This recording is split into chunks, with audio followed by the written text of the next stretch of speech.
Students, welcome to TR maths point. आज हम NCERT class 12 chapter 2 प्रतिलोम त्रिकोणमितीय फलन इनवर्स ट्रिग्नोमेट्रिक फंक्शन की एक्सरसाइज 2.2 के question number 16 to question number 21 यानी कि क्वेश्चन नंबर 16 से क्वेश्चन नंबर 21 तक सॉल्व करेंगे। ये इस चैप्टर का लेक्चर नंबर 7 है। इस चैप्टर के लेक्चर नंबर 6 अपलोड हो चुके हैं। इस लेक्चर को देखने से पहले उन लेक्चरों को देखें और फार्मूलों को अच्छे से समझें। स्टूडेंट्स, अगर आपने हमारे YouTube channel TR maths point को सब्सक्राइब नहीं किया है तो पहले उसे सब्सक्राइब करें और वीडियो को लाइक करें, शेयर करें और अपने दोस्तों को भी हमारे YouTube channel TR maths point के बारे में बताएं। आइए क्वेश्चन को सॉल्व करते हैं। प्रश्नावली 2.2 एक्सरसाइज 2.2 के क्वेश्चन नंबर 16। इसमें कह रहा है बच्चों, हमारे पास क्वेश्चन नंबर 16 में कह रहा है कि प्रश्न संख्या 16 से 18 में दिए में प्रत्येक व्यंजक का मान ज्ञात कीजिए। प्रश्न 16 से 18 में दिए प्रत्येक व्यंजक का मान ज्ञात कीजिए। अब हमें यहाँ पर मान कैसे करके निकालना है? यहाँ पर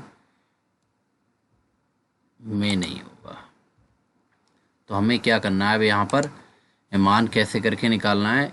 कह रहा है कि find the values of each of the expressions in exercise 16 to 18। मतलब 16 से 18 तक बच्चों हमें इन क्वेश्चनों की वैल्यू यानी कि मान ज्ञात करना है। क्वेश्चन 16 इस तरीके से है, साइन इनवर्स साइन 2π/3। अब यहाँ पर सबसे अच्छी बात तो ये बच्चों, अभी तक हम क्या करते थे, इस क्वेश्चन में साइन से साइन इनवर्स हटा देते थे क्योंकि उसका कोण जो होता था, एंगल जो होता था वो रेंज में होता था, परिसर में होता था। लेकिन अब हम साइन से साइन इनवर्स नहीं हटा सकते क्योंकि यहाँ पर इसका जो कोण है 2π/3 और 2π/3 का मतलब होता है बच्चों, π/3 का मतलब होता है 60 और 60 की 2 से गुणा करोगे 120 यानी कि 120। और जबकि साइन इनवर्स की रेंज क्या होती है बच्चों? Close interval -π/2 to π/2। मतलब क्लोज इंटरवल -90 से +90 के बीच में होनी चाहिए या -90 होनी चाहिए, +90 होनी चाहिए। लेकिन ये 120 जो है वो तो तुम्हारा -90 +90 के बीच में नहीं होता है। मतलब ये इस समय जो एंगल यहाँ पर है वो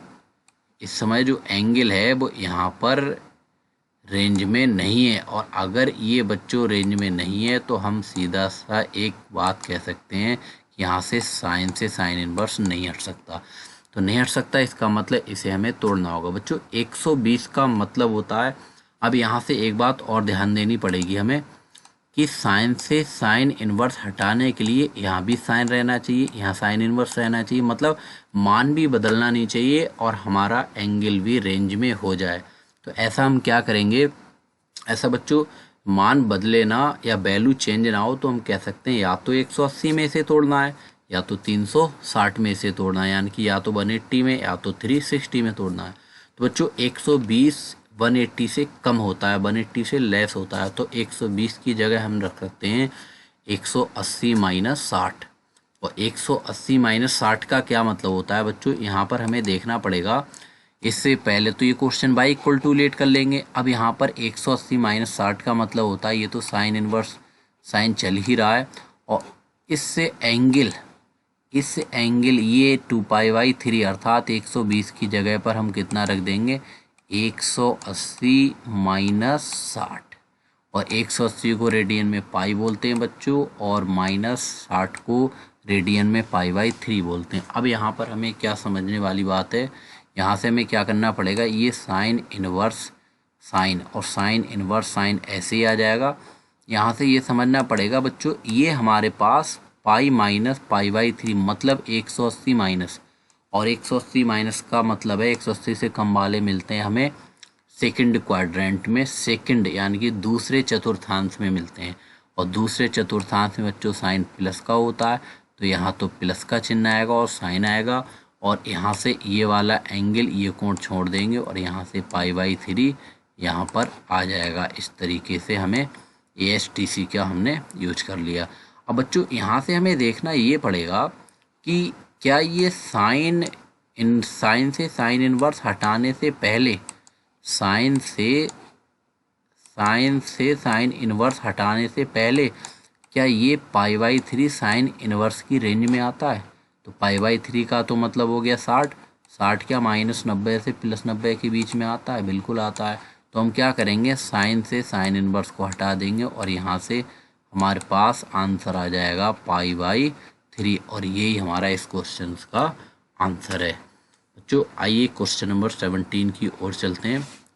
क्वेश्चन नंबर 17 बच्चों इस तरीके से है कि tan इनवर्स tan 3π/4 इसे हमें सॉल्व करना है, इसकी वैल्यू फाइंड करनी है। तो हमें क्या करना पड़ेगा, सबसे पहले तो हम सॉल्यूशन में लेट कर लेंगे y = tan इनवर्स tan 3π/4। यहाँ से हमें क्या करना पड़ेगा, हम यहाँ से tan इनवर्स हटा तो सकते हैं, लेकिन हमें देखना पड़ेगा क्या ये 3π/4 क्या tan इनवर्स की रेंज में आता है, क्या इसके परिसर में आता है। तो 3π/4 का मतलब क्या होता है बच्चों, π/4 का मतलब 45 होता है। 45 की 3 से गुणा करोगे तो ये हमारे पास निकल के आ जाएगा 135। और 135 बच्चों हमें क्या देखना पड़ेगा, 135 क्या tan इनवर्स की रेंज में आता है। तो हम देख रहे हैं 135 tan इनवर्स की रेंज होती है -90 से +90 और ये है 135, मतलब इस रेंज में नहीं आता है, इस रेंज से बाहर है। अगर इस रेंज से बाहर है बच्चों तो यहाँ से tan इनवर्स नहीं हट पाएगा।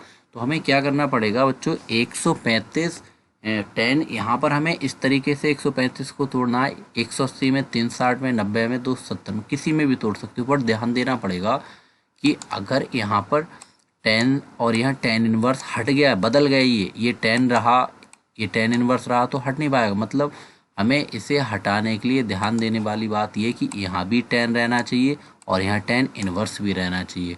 तो ऐसा क्या करें जिससे कि वैल्यू चेंज ना हो।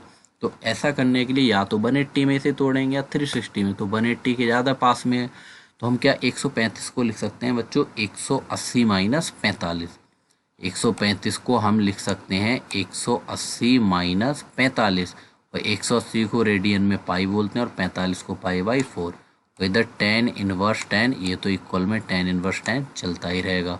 अब हमें क्या करना पड़ेगा बच्चों, ये हमारे पास tan π - π/4 अर्थात हम कह सकते हैं tan 180 - थीटा और 180 से कम वाले जाते हैं दूसरे चतुर्थांश में, और दूसरे चतुर्थांश में बच्चों हमारे पास tan होता है माइनस का।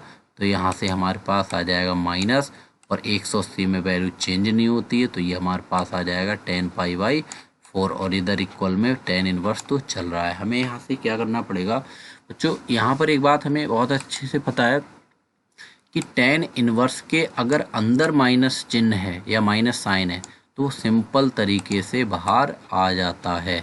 और अगर यहाँ पर tan इनवर्स के अलावा कुछ और होता, कॉज होता, कॉट होता या सेक इनवर्स होता तो देखना पड़ता। तो ऐसे ही हम क्या करेंगे, यहाँ से माइनस साइन बाहर आ गया और tan π/4 ऐसे ही आ गया और ये tan इनवर्स। ठीक है, अब हमें क्या करना पड़ेगा बच्चों, यहाँ से tan से tan इनवर्स हट जाएगा क्योंकि ये जो π/4 है अब tan इनवर्स की रेंज में है, यानी कि 45 - 90 से +90 के बीच में आता है। जब ये हट जाएगा तो हमारा आंसर हो जाएगा बच्चों माइनस का π/4 और यही हमारा इस क्वेश्चन का आंसर। आइए बच्चों एक क्वेश्चन नंबर 18 को सॉल्व करते हैं।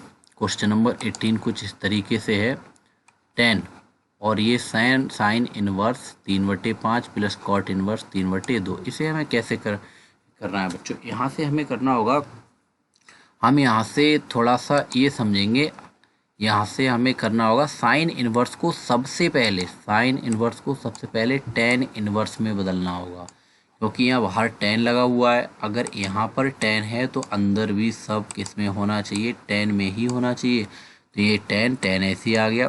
साइन इनवर्स 3/5 इक्वल टू हम लिख सकते हैं कितना बच्चों, tan इनवर्स 3/4। कैसे, ये कैसे आ गया भाई, इसे हम क्या करेंगे थोड़ा सा सॉल्व करके देखते हैं। इधर किस तरीके से सॉल्व करेंगे, हम एक ट्रायंगल इधर बना लेंगे बच्चों, एक ट्रायंगल यहाँ से बना लेंगे।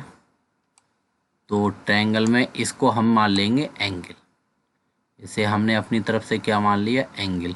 बच्चों अगर ये हमारे पास एंगल है तो ये हमारे पास परपेंडिकुलर हो जाएगी, यानी कि कह सकते हैं लंब हो जाएगी, समझ रहे। ये परपेंडिकुलर हिंदी में लंब कहते हैं। और ये 90 डिग्री है, अगर ये 90 डिग्री है तो ये हाइपोटेनियस हो जाएगी, जिसे हिंदी में कर्ण बोलते हैं। और ये हमारा बेस हो जाएगा, जिसे हिंदी में आधार बोलते हैं। ठीक है, तो हमारे पास यहाँ पर क्या करना पड़ेगा बच्चों, यहाँ से हमारे पास हो जाएगा, इसे हटाओ तो ये हमारे पास आ जाएगा इस तरीके से। मार्कर कौन सा वाला, ये ज़्यादा सही रहेगा। तो हमें यहाँ पर तो 3 दिया हुआ है, यहाँ पर हमारे पास कितना दिया हुआ है, 3 दिया हुआ है। तो यहाँ पर हमारे पास हो जाएगा बच्चों, साइन है यहाँ, तो हमें करना पड़ेगा लंब बटे कर्ण, लंब बटे कर्ण, या हम कह सकते हैं परपेंडिकुलर अपॉन हाइपोटेनियस।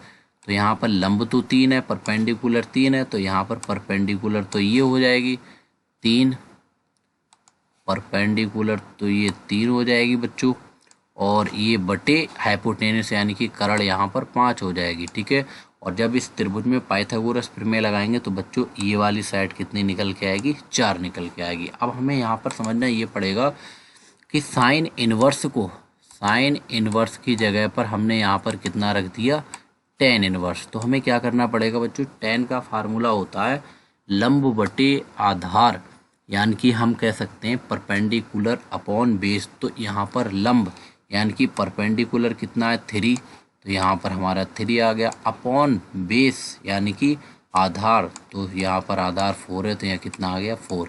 और ये हमें बच्चों बहुत अच्छे से पता है, अगर हम कॉट इनवर्स की जगह पर टेन इनवर्स लगाएंगे तो यहाँ 3/2 को हमें 2/3 करना होगा। ये इसकी प्रॉपर्टी होती है जो कि हम पीछे के लेक्चर में इसको अच्छे से समझ चुके हैं। अब हमें यहाँ पर क्या करना पड़ेगा बच्चों, ये एक सिंपल सा फार्मूला हमारा बन के तैयार हो गया। इक्वल में टेन चल रहा है, ये tan inverse x plus tan inverse y का फार्मूला है बच्चों। तो हमें क्या करना पड़ेगा, यहाँ तो इक्वल में टेन चल रहा है, अंदर लगा देंगे फार्मूला टेन इनवर्स एक्स, और एक्स की जगह पर 3/4 प्लस वाई की जगह पर 3/2 अपॉन 1 माइनस एक्स, और एक्स की जगह 3/4 इंटू वाई की जगह पर 3/4। अब हमें क्या करना पड़ेगा बच्चों, यहाँ से इक्वल में टेन, ये टेन तो ऐसे ही आ जाएगा, और अंदर टेन इनवर्स, यहाँ क्या करना पड़ेगा बच्चों, इसका एलसीएम ले लेंगे। एलसीएम किस तरीके से, यहाँ पर 4 का और 3 का एलसीएम कितना आ जाएगा, यहाँ पर 12, और जब हम 4 से काटेंगे 12 को 3, और 3 3 कितना आ जाएगा 9, 3 से 12 को काटेंगे 4, और 4 दूनी 8। ऐसे नीचे ये 1 और 1 के अपॉन में लेट कर लिया, कितना 1 लेट कर लिया, और ये 3 की अगर 2 से हम मल्टीप्लाई करेंगे तो 6 आ जाएगा, और 4 की 3 से मल्टीप्लाई करेंगे तो कितना आ जाएगा 12 आ जाएगा। अब हमें क्या करना पड़ेगा, इक्वल में टेन इनवर्स तो चल ही रहा है, ये बाहर वाला 10 और अंदर वाला टेन इनवर्स। तो यहाँ पर बच्चों 9 को, अगर हम इस 9 को और 8 को जब जोड़ेंगे तो हमारे पास कितना आ जाएगा, 9 और 8, यहाँ पर हमने जोड़ा नहीं है, बिल्कुल ऐसे ही लिख दिए, इसे ऐसे जोड़ लेना चाहिए, 9 और 8 17, कोई दिक्कत नहीं, अगली बार में जोड़ देंगे।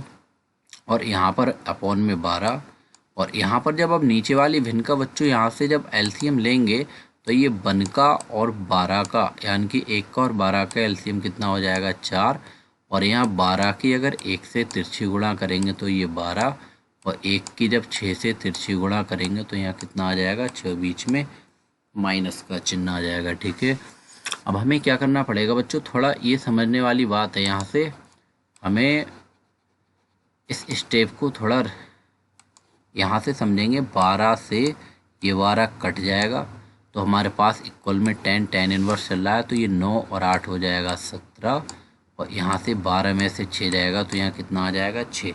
बच्चों एक बात हम बहुत अच्छे से जानते हैं कि टेन इनवर्स से टेन हट जाएगा, तो हमारे पास ये कितना आ जाएगा 17/6, और यही इस क्वेश्चन का आंसर। इस तरीके से हमें इस क्वेश्चन को सॉल्व करना है। आइए बच्चों एक क्वेश्चन की ओर और बढ़ते हैं। क्वेश्चन नंबर 19 क्वेश्चन नंबर 19 इस तरीके से बच्चों कॉज इनवर्स कॉस 7π/6 इसे सॉल्व करना है। इसमें हमें बताना है इसका कौन सा ऑप्शन करेक्ट है। तो इसमें सबसे पहले सॉल्यूशन में हम क्या करेंगे, बाई के इक्वल में लेट कर लेंगे। बच्चों यहाँ पर बाई के इक्वल मानना ज़रूरी नहीं है, यहाँ पर हमें क्या करना पड़ेगा, थोड़ा समझने वाली बात तो ये रह गई यहाँ पर कि ये हमारे पास है बच्चों, यहाँ पर हमारे पास रहेगा, यहाँ इक्वल का साइन होगा, यहाँ पर बाई इक्वल होगा कॉज इनवर्स कॉज 7π/6। हमें क्या करना पड़ेगा, इक्वल में सबसे पहले इक्वल में हमें क्या करना पड़ेगा, कॉज इनवर्स कॉज बच्चों यहाँ पर 7π/6 जो है वो रेंज में नहीं आ रहा है कॉज इनवर्स की, तो 7π/6 को हम लिख लेंगे पाई प्लस π/6, क्योंकि π/6 का मतलब होता है बच्चों कितना, 30, और 30 की अगर 7 से मल्टीप्लाई करेंगे तो 7 × 21 210, और 210 को हम लिख सकते हैं बच्चों 180 + 30, और 180 का मतलब पाई होता है, प्लस 30 का मतलब π/6 होता है। ठीक है, हमें यहाँ पर क्या करना पड़ेगा बच्चों, यहाँ से थोड़ा ध्यान देना पड़ेगा, ये पाई प्लस π/6 का मतलब है 180 प्लस 180 से अधिक, और 180 से अधिक वाले मिलते हैं बच्चों थर्ड क्वाड्रेंट में, तीसरे चतुर्थांश में मिलते हैं। और यहाँ पर तीसरे चतुर्थांश में बच्चों हमारे पास कॉज होता है माइनस का, तो हमारे पास ये माइनस चिन्ह आ जाएगा, और 180 में मान चेंज होता नहीं है, तो हमारे पास ये हो जाएगा π/6, और ये कॉज ही रहेगा, और बाहर हमारा इक्वल में कॉज इनवर्स चल रहा है। अब हमें यहाँ से क्या करना पड़ेगा बच्चों, यहाँ एक हमारे पास प्रॉपर्टी एक प्रॉपर्टी वो कौन सी होगी हमारे पास बच्चों, कि हम बहुत अच्छे से जानते हैं कि कॉज इनवर्स -x, और x का मतलब अब ये पूरा cos π/6, cos inverse -x equal to होता है बच्चों, फार्मूला हमारे पास pi minus cos inverse x, और x की जगह कॉज π/6 है यहाँ पर। तो हमें यहाँ से क्या करना पड़ेगा बच्चों, कॉज से ये इक्वल में तो चल रहा है पाई, और पाई के अपॉन में कितना लेट कर लिया 1, और माइनस कॉज से कॉज इनवर्स हट जाएगा, तो हमारे पास केवल कितना आ जाएगा, ये π/6। जब बच्चों यहाँ पर हम 6 का और 1 का 6 का और 1 का जब एलसीएम लेंगे तो ये 6 आ जाएगा, और 6 की जब यहाँ पर बच्चों हम क्या करेंगे, 6 की जब पाई से तिरछी गुणा करेंगे तो 6 पाई, और ये माइनस, और यहाँ 1 की जब पाई से तिरछी गुणा करेंगे तो यहाँ कितना आ जाएगा पाई, और अपॉन में 6। जब बच्चों यहाँ से हमें क्या करना है, जब 6 पाई में से यानी कि 6 पाई में से पाई को माइनस कर देंगे तो 5 पाई आ जाएगा, और अपॉन में कितना 6। तो इस तरीके से ये हमारा आंसर निकल के आ गया 5π/6। कह सकते हैं कि ऑप्शन बी इज करेक्ट, इसीलिए विकल्प भी सही है। तो 5π/6 कौन सा विकल्प सही है, ये वाला। बच्चों इस तरीके से क्वेश्चन नंबर 19 भी सॉल्व हो गया। आइए क्वेश्चन नंबर 20 की ओर चलते हैं। क्वेश्चन नंबर 20 बच्चों की इस तरीके से है, हमसे कहा गया है कि साइन π/3 माइनस साइन इनवर्स -1/2 का मान ज्ञात है, या हम कह सकते हैं बराबर है, बल्कि यह होना चाहिए मान बराबर है। ठीक है, तो हम कह देंगे sine π/3 minus sine inverse -1/2 is equal to, हमें बताना है ये किसके इक्वल है।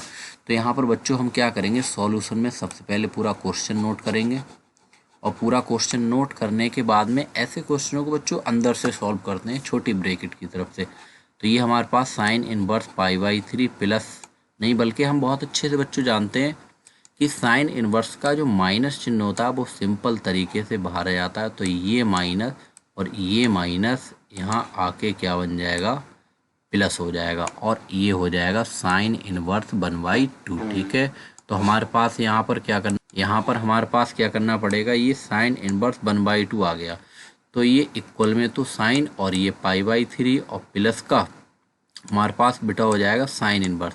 अगर यहाँ पर साइन इनवर्स है तो हमें ये देखना पड़ेगा बच्चों कि 1/2 साइन कितने की वैल्यू होती है। तो हमें पता है कि 1/2 साइन होती है 30 की वैल्यू, 30 को लिखते हैं π/6 यानी कि 30। अब यहाँ से हमें क्या करना पड़ेगा, ये 30 जो है ये तो रेंज में है साइन इनवर्स की, तो साइन से साइन इनवर्स हट जाएगा, और हमारे पास यहाँ पर ये π/3 ऐसे ही आ जाएगा, और प्लस का π/6 6 और बाहर कितना चल रहा है साइन।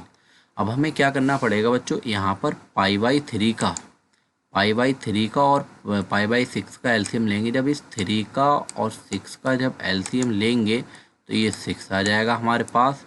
और जब हम 3 से इस 6 को कट करेंगे तो हमारे पास आ जाएगा 2 और 2 की पाई से मल्टीप्लाई 2 पाई और ये प्लस आ जाएगा। और 6 से 6 को कट करेंगे 1, 6 को 6 से काटेंगे 1 और 1 की जब पाई से गुणा करेंगे बच्चों तो ये कितनी आ जाएगी पाई। तो हमें यहाँ से क्या करना पड़ेगा, ये 2 पाई और पाई जुड़कर कितने हो जाएंगे, यहाँ पर 3 पाई हो जाएंगे। और यहाँ पर बच्चों हमारे पास अपॉन में कितना चल रहा है, पाई बाई 6 चल रहा है और बाहर हमारे पास कितना है साइन चल रहा है ये तो ठीक है।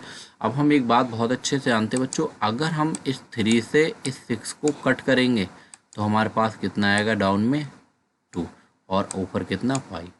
हमें क्या करना पड़ेगा, इक्वल में साइन पाई बाई 2 की वैल्यू कितनी होती है, साइन 90 की वैल्यू होती है बच्चों 1 और 1 मैच कर रहा है कौन से ऑप्शन से, ऑप्शन डी से मैच कर रहा है, ये ऑप्शन सही है। तो बच्चों लास्ट में हम कह देंगे इसीलिए विकल्प बी डी सही है।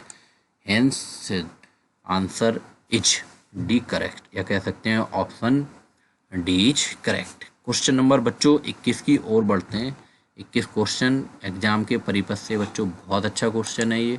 इस तरीके से क्वेश्चन है कि tan inverse under root 3 minus cot inverse minus under root 3 का मान है। तो कह देंगे कि tan inverse root 3 minus cot inverse minus root 3 is equal to, हमें बताना है इसकी वैल्यू बच्चों किसके इक्वल होती है। हमें 4 ऑप्शन दिए हुए हैं। सबसे पहले हम यहाँ पर क्या करेंगे बच्चों, क्वेश्चन को सॉल्यूशन में राइट करेंगे पूरा, ठीक है, प्रॉपर जैसे एग्जाम में मेंशन करके दिखाते हैं बिल्कुल प्रॉपर वैसे ही यहाँ पर दिखा रहे हैं। तो हमें क्या करना पड़ेगा यहाँ से बच्चों, ये tan इनवर्स माइनस का रूट 3, ये तो tan इनवर्स रूट 3 ये तो आ जाएगा ऐसे ही। अब यहाँ पर हम बहुत अच्छे से जानते हैं कि ये कॉट इनवर्स माइनस एक्स की फॉर्म का है। तो cot inverse minus under root 3 को हम क्या लिख सकते हैं बच्चों, pi minus cot inverse under root 3, लेकिन इसे हमें लिखना होगा ब्रैकेट में क्योंकि बाहर है माइनस का चिन्ह, माइनस का साइन है। अब माइनस साइन की हमें क्या करनी पड़ेगी, अंदर गुणा मल्टीप्लाई कर देंगे तो ये tan इनवर्स रूट 3 ऐसे ही आ जाएगा इक्वल में tan इनवर्स रूट 3। और ये हमारे पास जब इस माइनस की पाई से मल्टीप्लाई करेंगे तो यह आ जाएगा माइनस का पाई। और जब बच्चों हम इस माइनस की इस माइनस से जब मल्टीप्लाई करेंगे तो ये कितना आ जाएगा प्लस। और जब हम बच्चों ये कॉट इनवर्स माइनस रूट 3 मतलब कॉट इनवर्स रूट 3 तो एज इट इज ऐसे ही आ जाएगा कॉट इनवर्स रूट 3, ये स्टेप आ गई। अब एक बात हमें बहुत अच्छे से पता है, हम यहाँ से चाहे तो थोड़ा शॉर्ट भी कर सकते थे। किस तरीके से शॉर्ट कर सकते थे इसे कि tan इनवर्स रूट 3 और प्लस कॉट इनवर्स रूट 3 की वैल्यू कितनी हो जाएगी, पाई बाई 2 हो जाएगी। इस तरीके से शॉर्ट कर सकते थे, लेकिन इस क्वेश्चन को थोड़ा और तरीके से यहाँ पर किया गया है। किस तरीके से किया है बच्चों कि tan इनवर्स ये वाला tan इनवर्स ऐसे ही आ गया और ये अगर tan इनवर्स है यहाँ पर तो हम देखेंगे रूट 3 tan कितने की वैल्यू होती है, तो ये होती है रूट 3 tan पाई बाई 3 की वैल्यू होती है। और ये माइनस का पाई है तो ऐसे ही आ गया। और प्लस अगर यहाँ पर कॉट इनवर्स है तो बच्चों हम कहेंगे ये रूट 3 कॉट कितने की वैल्यू होती है, तो हम कहेंगे ये होती है कॉट पाई बाई 6 यानी कि कॉट 30 की वैल्यू होती है, ठीक है। हमें यहाँ से क्या करना पड़ेगा, अब यहाँ से हमारे पास tan से tan इनवर्स हट जाएगा तो ये हमारे पास पाई बाई 3 आ जाएगा। और यहाँ से माइनस का पाई अपॉन में 1 लेट कर लिया इसके, और ये यहाँ से कॉट इनवर्स हट जाएगा तो ये जो पाई बाई 6 है वो यहाँ पर पाई बाई 6 आ गया। हमें यहाँ पर क्या करना पड़ेगा बच्चों, 3 का और 1 का और इस 6 का हम एलसीएम लेंगे तो बच्चों यहाँ पर कितना आ जाएगा, 6 आ जाएगा हमारे पास। अब यहाँ से करना क्या है, इस 3 से अगर इस 3 से बच्चों मैं इस 6 के लिए कट करूँगा तो 2 आएगा और 2 की पाई से मल्टीप्लाई करेंगे 2 पाई। और जब इस 1 से 6 को कट करेंगे तो हमारे पास 6 आएगा और 6 की इस पाई से मल्टीप्लाई करेंगे तो माइनस का 6 पाई आ जाएगा, और जब 6 से 6 को कट करेंगे 1 और 1 की प्लस पाई से गुणा करेंगे तो प्लस का पाई आ जाएगा। तो इस तरीके से बच्चों अगर हम इसको सॉल्व करेंगे इस वाली टर्म को, तो क्या निकल के आएगा, 2 पाई और प्लस का पाई 3 पाई प्लस का, और प्लस के 3 पाई में से माइनस का 6 पाई जब तुम माइनस कर दोगे तो बच्चों आ जाएगा ये माइनस का 3 पाई और अपॉन में 6। यहाँ से क्या करेंगे बच्चों, जब हम 3 से 6 को कट करेंगे तो हमारे पास आ जाएगा अपॉन में 2 और ऊपर बचेगा माइनस का पाई, और यही हमारा इस क्वेश्चन का आंसर है। तो बच्चों हम कह सकते हैं इसीलिए विकल्प भी सही है, ऑप्शन बी इज करेक्ट। कौन सा ऑप्शन सही है, ये वाला ऑप्शन सही है। तो बच्चों इस तरीके से हमें इस क्वेश्चन को सॉल्व किया हमने, और इसी के साथ ये एक्सरसाइज समाप्त होती है। बच्चों अगर ये वीडियो आपको पसंद आई हो या आपको अच्छी लगी हो तो आप अपने दोस्तों को भी शेयर करें और इसे लाइक करें, सब्सक्राइब करें हमारे चैनल को, और बेल आइकॉन पे ज़रूर क्लिक करें जिससे कि न्यू अपडेट्स और नई वीडियो सबसे पहले आपको मिले। Thank you.